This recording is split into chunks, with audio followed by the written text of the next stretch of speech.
Advocacy. Three Counties Radio.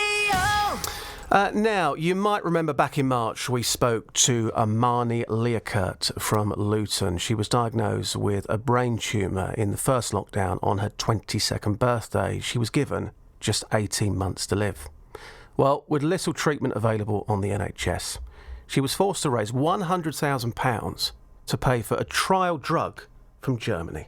We've just been ignored, and I just feel like, why is it that my life and my cancer, isn't worthy of that money when so many young people especially are dying? We're told that at this age, everyone said to me that these are the best years of your life, you're just at the peak, I was like, just graduated, engaged to be married, and my whole life fell apart, and I just feel like I've been robbed, and maybe, it won't be like that in a few years. That's what I hope anyway, if not for me, then for other families. Your father mentioned that you were meant to get married during lockdown, and your fiancé, after the diagnosis, left you. I think it's scary for everyone. I mean, I feel like I was kicked whilst I was down by, someone that had obviously made the promise to stand by us. But at the same time, I don't want to hold resentment because it's a waste of my energy. So that was a few months ago. What is the very latest? I spoke to Amani yesterday on Zoom. Hi, Justin. Hello there. What is the very latest for us, please, with your condition?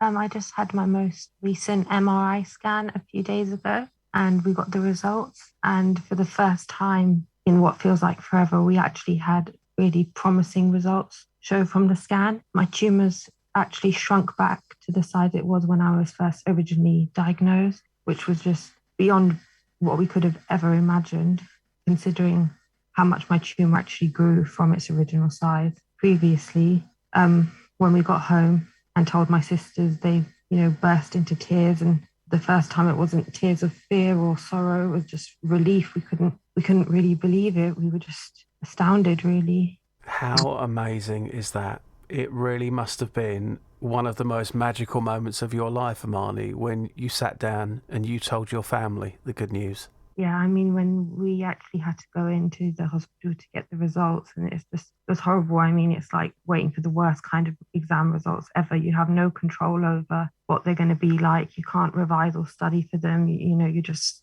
sit and wait. And even though I had been feeling better in myself, you never know whether I felt like maybe it was more just mentally I'd come to a better place and I was just adjusting to my new reality. So I was too scared to even imagine that there might be some positive results on the scan. So when the oncologist told us that the tumour had shrunk, it was just, I couldn't really believe it.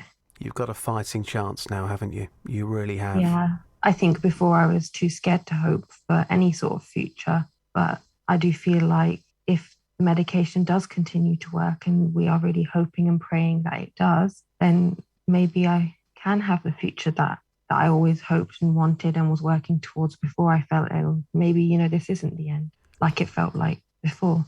And that's all thanks to, obviously, I just have to keep saying, all thanks to, firstly, God, but also to all those people, all around the world that donated to that GoFundMe, because at the time we didn't know if the medication would work for me. And the fact that people put their, hands in their pockets and donated just to try give me a chance. And the fact that we can give them good news, it's just amazing. It really is. And we're so grateful as a family. It really is absolutely amazing. Just before I let you go, when we spoke back in March and you spoke so well and you spoke so openly, you then found the confidence to start your own podcast as well. How is that going? I think I just wanted to give myself focus. I wanted to give myself something to do.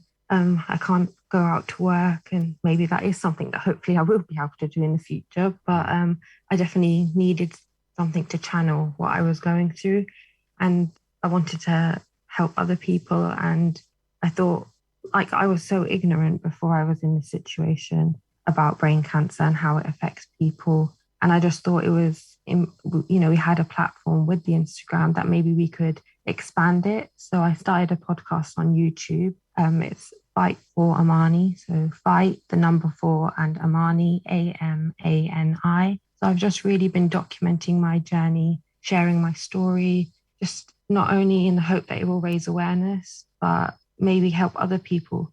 Amani, I'll say it again. You're so inspiring to listen to. You've helped so many people by speaking about your issues, and I'm absolutely thrilled with your good news. Thank you so much for talking to me. I greatly appreciate your time. Oh, thank you so much. It was nice to chat to you again. Isn't it great to hear some positive news? Well, listening to that is Hugh Adams, who's from the Brain Tumour Research charity based in Milton Keynes. Hugh, good morning. Good morning, Justin. My goodness me, it's emotional listening to that, isn't it? Isn't she so inspiring? I mean, she's been a wonderful campaigner and she talks about raising awareness, but I think it's about celebrating this good news. It's such a desperate disease. She's been through so much. The family have supported her. She's spoken about what's happened to her, and we are, as a charity, just sending our love over to Amani. I mean, look, to be blunt, if she hadn't have raised that money, herself and the family, she might not be here today. That's the blunt truth, isn't it? Well, the blunt truth is that the family have had to research and self-fund treatment abroad because the options that they are seeking aren't offered by the NHS, and that's a situation that we find intolerable. And that's why, alongside Amani and many others, we campaign to have better basic research funding in this country, so that we can actually get those clinical innovations and new therapeutics to brain tumour patients in the UK without them having to travel for them. Hugh, I don't get it. Why has Amani got to go to Germany to fight for her life? Why can't she get that treatment here in the NHS? You've heard that report. It's working. So why is it not available here? Well, it comes down to finance, it comes down to awareness, it comes down to working with government. I mean, that's what we're about at Brain Tumour Research. You know, we've got the report that we put together on the back of a petition that had 100,000 signatures. The report contained Amani's story. It got into the hands of the Prime Minister.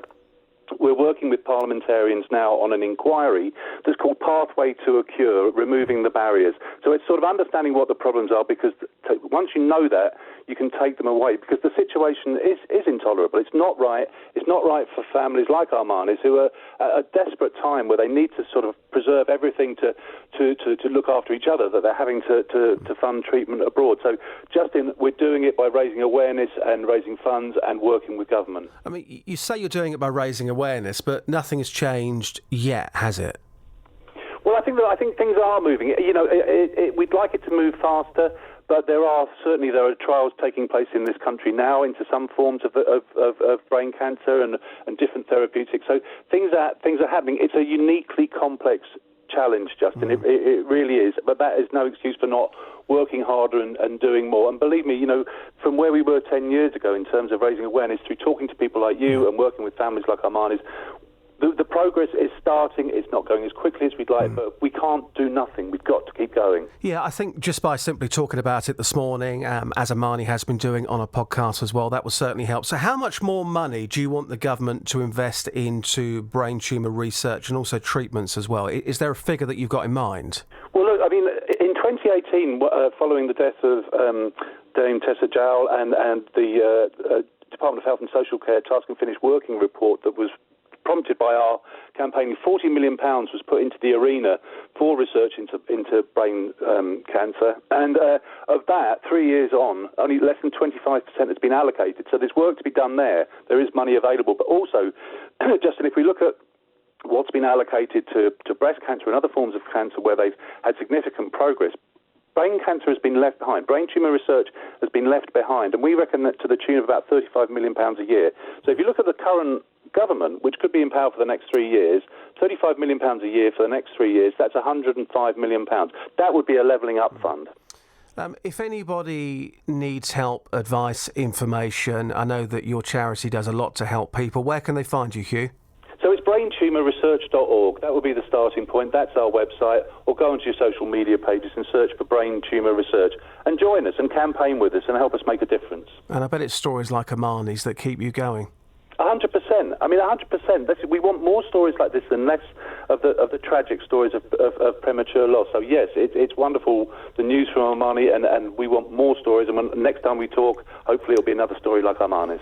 Hugh, thank you very much. Greatly appreciate your time. It's a really, really good story, and I'm sure we'll speak in the future. Have a good day. Thanks again. Thank you, Justin. There you go. Hugh Adams, who's from the Brain Tumour Research charity that's based in Milton Keynes. But some absolutely amazing news for Amani. I know the family are listening today.